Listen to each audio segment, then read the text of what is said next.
Hello दोस्तों, नमस्कार, जय हिंद। जैसा कि आप सभी को पता है कि राजस्थान पुलिस में जो सिलेबस है उसके बारे में चर्चा चल रही है, लेकिन ये सिलेबस कब जारी होगा इसका अभी कोई ऐसा फिक्स डेट नहीं है। वो होगा भी तो क्या फ़ायदा है ऐसा सिलेबस का, जो 20 दिन में सिलेबस जारी हो जाएगा तो क्या कर लो हमें। तो सिलेबस का मैंने पहले ही वीडियो में बता दिया, सिलेबस के चक्कर में मत रहो। कल से मेरे पास कॉल आ रहे थे कि भाई आप बताओ कि कमेंट तो बंद कर दिए, लेकिन आप बताओ हमें कि टॉपिक वाइज कुछ बता सकते हो या क्या पढ़ रहे हैं क्या नहीं पढ़ रहे हैं इसके बारे में बताओ। तो देखो, टॉपिक वाइज तो ऐसा कुछ नहीं है कि किसी टॉपिक से फिक्स आते हैं, लेकिन पिछले 4-5 एग्ज़ाम में ऐसा हुआ है कि जो टॉपिक है उन्हीं से क्वेश्चन आते हैं, नए टॉपिक से नहीं आते क्वेश्चन, फिक्स है टॉपिक उन्हीं से क्वेश्चन आते हैं। तो सबसे पहले मैं आपको बता दूं कि जो मैथ आएगी कि नहीं आएगी इसके बारे में। तो देखो, पिछली बार ऐसा कुछ नहीं था कि मैथ आएगी लेकिन फिर भी आ गई थी। तो इस बार हो सकता है मैथ आएगी, तो आप आएगी के हिसाब से ही तैयारी कीजिए, नहीं आएगी के हिसाब से छोड़ दीजिए। क्योंकि आएगी हाँ ऐसा मान के आप मैथ को पढ़ लीजिए। मैथ इतनी ज़्यादा हार्ड नहीं है, 10-5 दिन आप पढ़ोगे तो भी मैथ कवर हो जाएगी। मैथ में वो ऐसे नहीं है कि भाई एसएससी की तरह बहुत हार्ड क्वेश्चन है, नॉर्मल क्वेश्चन आते हैं, 10-15 क्वेश्चन आते हैं। पिछली बार शायद 15 थे हमारे तो, और 15 में से लगभग हमने तो 15 ही सही कर दिए थे, क्योंकि हमने पहले एसएससी की थी तो हमें ज़्यादा कुछ हार्ड लगा नहीं। लेकिन फिर भी आपको लगता है कि भाई हमें तो यार ऐसा है कि पढ़ना ज़रूरी है, हम आता ही नहीं कुछ, फिर भी आप 5-10 दिन जो मैथ के थोड़ा एक क्वेश्चन कर लीजिए। ज़्यादा इस पे जोर नहीं देना है मैथ पे। ऐसा नहीं है मैथ पे जोर दे दिया, जीके में आपके नंबर ही नहीं आ रहे हैं, कंप्यूटर में आपके नंबर नहीं आ रहे, ऐसा नहीं है। मैथ पढ़ लीजिए, नॉर्मल पढ़ लीजिए, आपको अंगणित पढ़ना है, ऐसा नहीं है कि भाई बहुत ज़्यादा गहराई में पढ़ना नहीं, नॉर्मल पढ़ो और अंगणित पढ़ना, ठीक है। लाभ हानि प्रतिशत बटा औसत, ये 8-10 क्वेश्चन प्रश्नावली हैं, इनसे ही क्वेश्चन आते हैं, ज़्यादा कोई बाहर से नहीं आएगा, नॉर्मल क्वेश्चन आएंगे, ठीक है। तो ये हो गई मैथ की बात। अब आपको पढ़ना है कंप्यूटर, तो कंप्यूटर आपको पहले से ही पता है कि भाई कंप्यूटर में बहुत जैसे पिछले एग्ज़ाम जो हुए थे उनके आधार पर धीरे धीरे धीरे लेवल बढ़ रहा है। तो पिछले हुए थे एग्ज़ाम उसमें भी लेवल था, और इस बार भी लेवल उठा ही है, उठेगा इस बार भी लेवल थोड़ा ऊपर ही उठेगा। तो आप जो भी तैयारी करोगे थोड़ा लेवल में करना। जो अपने वर्ड है, एम एस पावर पॉइंट है, जो एक्सल वेक्सल है, इनसे थोड़े गना क्वेश्चन थोड़े ऐसा है, समझने में थोड़ी दिक्कत आती है, तो इनको थोड़ा गहराई में पढ़ लीजिएगा। गूगल से आप इसकी सहायता ले सकते हैं, एक्स्ट्रा कोई चीज़ें। और जो अपने प्रिंटर है इनकी थोड़ी सी गूगल से एक्स्ट्रा सर्च करना है, भाई कौन सा प्रिंटर है, गूगल है। मेमोरी के बारे में थोड़ा गूगल से एक्स्ट्रा सर्च करना है कि भाई मेमोरी कौन सी है क्या है। और नॉर्मल क्वेश्चन जो आएंगे वो आपके यही आएंगे कि भाई मेमोरी से संबंधित ही ऐसे ही। बाकी जो एक्सेल वेक्सेल है इनमें तो थोड़ा हार्ड ही आएगा, और थोड़ा आपको देखना है कि समझ कर करना है। ऐसा नहीं है कि भाई आप देखो और पहले ही अटेम्प्ट में आपने 140 कर दिया, नहीं। एक बार देखना है, जितने क्वेश्चन आते हैं भाई आपको लग रहा है कि हमें तो 50 ही आ रहे हैं, 100 ही आ रहे हैं, तो 100 करो। फिर एक बार फिर से देखो कि भाई कोई क्वेश्चन आपको लग रहा है कि नहीं, तो उसको छोड़ दो, एक बार जो आ रहा है कट कर दो और निकल जाओ, ठीक है। फिर आपको वापस देखना है उसको गोले पे कि भाई अपने क्या समझना है, उसमें थोड़ा दिमाग क्या उस टाइम थोड़ा नहीं चलता, लेकिन फिर आते वापस एक बार आप चेक करते हैं तो फिर शायद दिमाग में आ जाता है, तो वैसा करना है। और फिर इसके बाद में आपको कंप्यूटर का तो यही है सिस्टम, कंप्यूटर में थोड़ा बढ़िया करना, क्योंकि कंप्यूटर का थोड़ा लेवल भी बढ़िया और इसके नंबर भी थोड़े ज़्यादा ही होते हैं। क्योंकि पिछली बार के हिसाब देखें तो ये 30-35 क्वेश्चन तो आते ही हैं इसके, कभी कम तो कभी, लेकिन 30 के आसपास तो मान ही लो। रीजनिंग का आपको बता दिया, कथन धारणा और जो कथन कार्यवाही है इनसे क्वेश्चन ज़्यादा आते हैं, और इन्हीं के क्वेश्चन गलत होते हैं, क्योंकि इनमें कोई शॉर्ट ट्रिक नहीं है। जैसे कोई टीचर बता दिया कि मैंने शॉर्ट ट्रिक बता दिया आप ऐसे कर लो, तो शॉर्ट ट्रिक इसमें कुछ नहीं है। आप जो है उसके आधार पर अपने जितने क्वेश्चन निकाल सकते हो अपने स्तर पर निकालो, कथन कार्यवाही कथन निष्कर्ष इनके निकालिए। अब आपको जो इंडिया जी के हैं उसमें, अब कहने को तो कुछ भी कह दो, लेकिन अब लुसेंट पढ़ लो तो बढ़िया है। ऐसा नहीं है कि लुसेंट से कोई बहुत कुछ बाहर आता है, लुसेंट पढ़ लिया तो इतना नहीं है, लुसेंट पढ़ लिया तो बहुत कुछ है। और लुसेंट में बहुत कुछ दे रखा है, उतना पढ़ लो तो मतलब निकल जाता है। यदि आप 35 क्वेश्चन आते हैं, 35 में से आप 35 ही सही करना चाहो तो ऐसा कुछ होना है। 40 क्वेश्चन आए, 40 में से 40 नहीं होते हैं, 100 क्वेश्चन आए, 100 में से 100 नहीं होते हैं।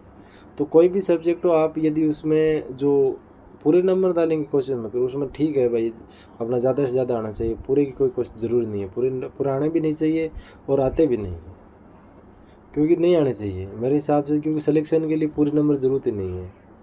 हाँ, ऐसे सब्जेक्ट होते हैं जैसे रीजनिंग है, मैथ है, इनमें आप पूरा कर सकते हो। जीके में ऐसा कुछ नहीं कि आप पूरे में पूरे ही कर दोगे यार, बहुत खतरनाक तरीके से तैयारी कितनी भी हो, लेकिन फिर भी जीके में ऊपर नीचे हो ही जाता है।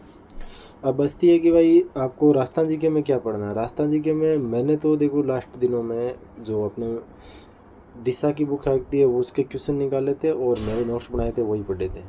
ज़्यादा इधर उधर नहीं पड़ेगा, क्योंकि अब यूट्यूब पर आपके क्लासें चलने शुरू हो जाएगी, 1 घंटे में सिलेक्शन लो और लो छप गए क्वेश्चन और यहाँ से आएंगे, तो वो 1 घंटे में आपको गुमराह करने की 10 क्वेश्चन पढ़ाएंगे, गुमराह कर देंगे, इससे कोई फ़ायदा नहीं है। इससे तो बढ़िया आप 1 घंटा क्वेश्चन निकालो, नोट्स पढ़ो, खुद के नोट्स बनाओ, मोटे मोटे जैसे पिछले क्वेश्चन में आए, पिछले पेपरों में आए क्वेश्चन, उनको देखो कि भाई कैसे क्वेश्चन पूछे जा रहे हैं। किसी में डेट पूछी जा रही है तो आप जैसे जैसे युद्ध हैं उनको एक पेज में लिख लो, इतने इतने युद्ध हो गए हैं, और उनको थोड़ा रट लो। और कुछ ऐसे टॉपिक जैसे फिक्सिस क्वेश्चन आते हैं तो वो देख लो कि भाई जैसे आपको सिंधु घाटी सभ्यता से क्वेश्चन आएंगे तो इंडिया जीके में आएंगे ही वो। जैसे राजस्थान में सभ्यता से क्वेश्चन आते हैं तो आते ही हैं, उनमें देख लो कि भाई कौन सी सभ्यता कहाँ की है और यहाँ से क्या निकला, और खोजकर्ता कौन थे। क्योंकि खोजकर्ता कई बार ऐसा होता है कि जो मुख्य खोजकर्ता है उसको नहीं देके थोड़ा आगे जो उसके साथ में कार्य करते हैं उसको भी दे देते हैं। तो खोजकर्ता जितने भी है 2 4 5 उनको देख लेना है, और मेन मुख्यकर्ता तो आपको पता होना चाहिए।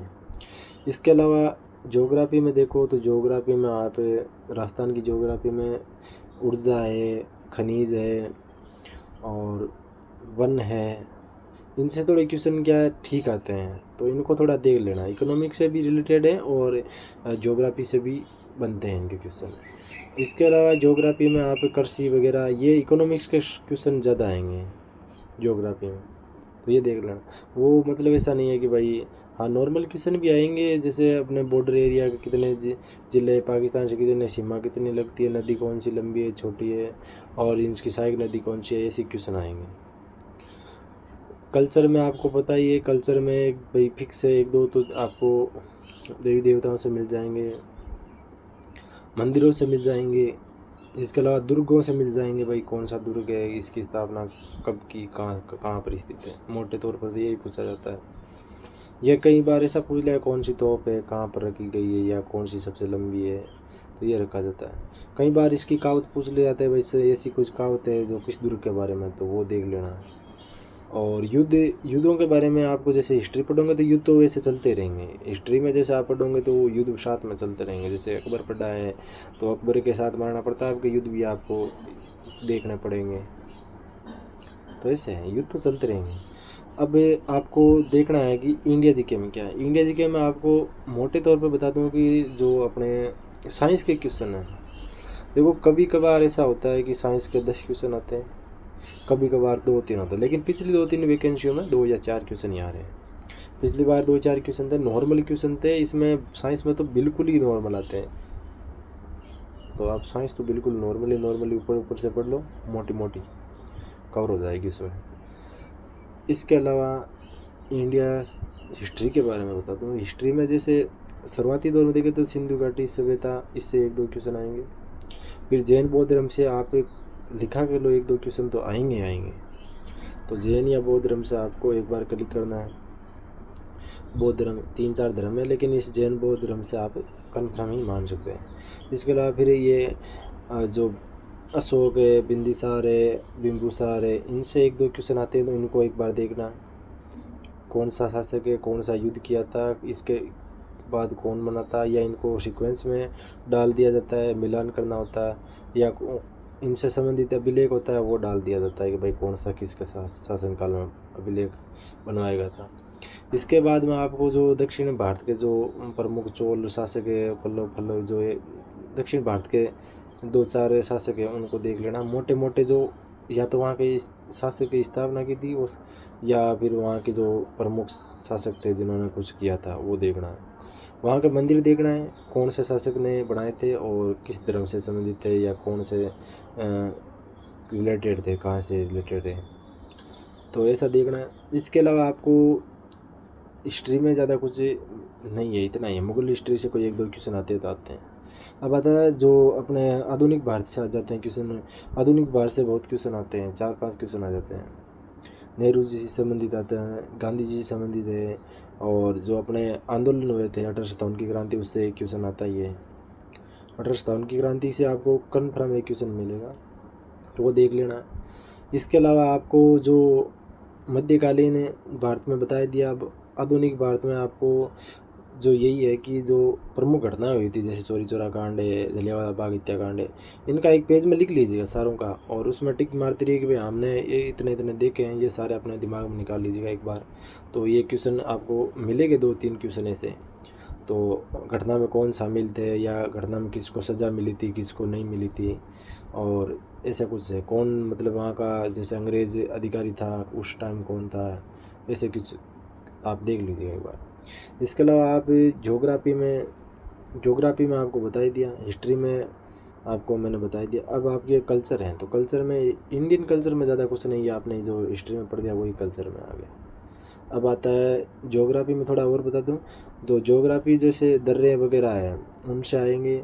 1-2 दर्रों का नाम पूछ लिया जाए, कौन सा दर्रा कहाँ पर है, और नीचे जो दक्षिण भारत के जो पूर्वी घाट पश्चिम घाट, उन पर कौन से राज्य हैं, पश्चिमी घाट के कौन से राज्य है, पूर्वी घाट के कौन से राज्य हैं, वो पूछ लिए जाएंगे।